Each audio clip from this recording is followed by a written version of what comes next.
La raccolta del rifiuto secco residuo indifferenziato viene effettuata una volta alla settimana.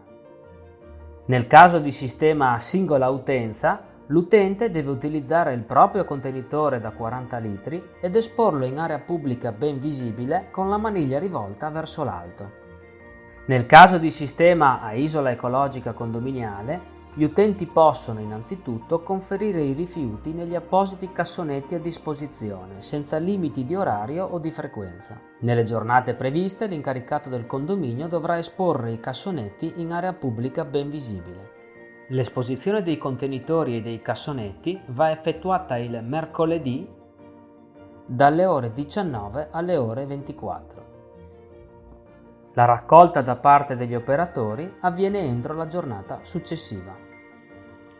Il rifiuto secco residuo indifferenziato, contenuto in sacchetti plastici di qualunque tipo e colore, va conferito nell'apposito contenitore o cassonetto con il coperchio di colore grigio.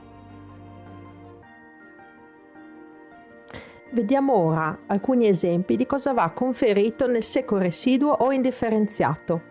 In linea generale mettiamo in questo contenitore tutti i rifiuti che per esclusione non potevano essere conferiti nei bidoncini della raccolta differenziata, quindi per esempio utensili di cucina, imbuti, spugne, posate in plastica usa e getta, spazzolini, tubetti di creme, tubetti di dentifricio, i cotton fioc, giocattoli di plastica, CD, DVD, materiale scolastico come penne, pennarelli, righelli, copertine di quaderni, gusci di molluschi come cozze e vongole, fazzoletti umidi e salviette detergenti umide, i tappi di sughero, mozziconi di sigaretta, le lettiere e le deiezioni dei nostri animali domestici, stracci e indumenti usurati.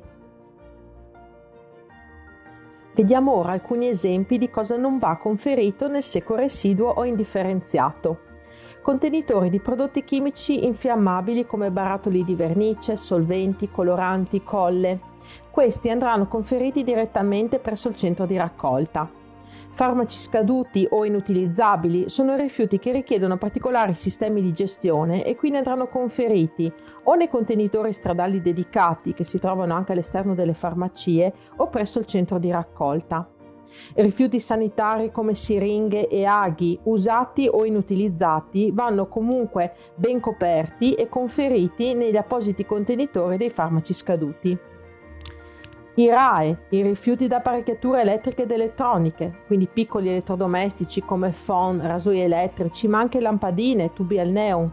Questi vanno conferiti direttamente al centro di raccolta.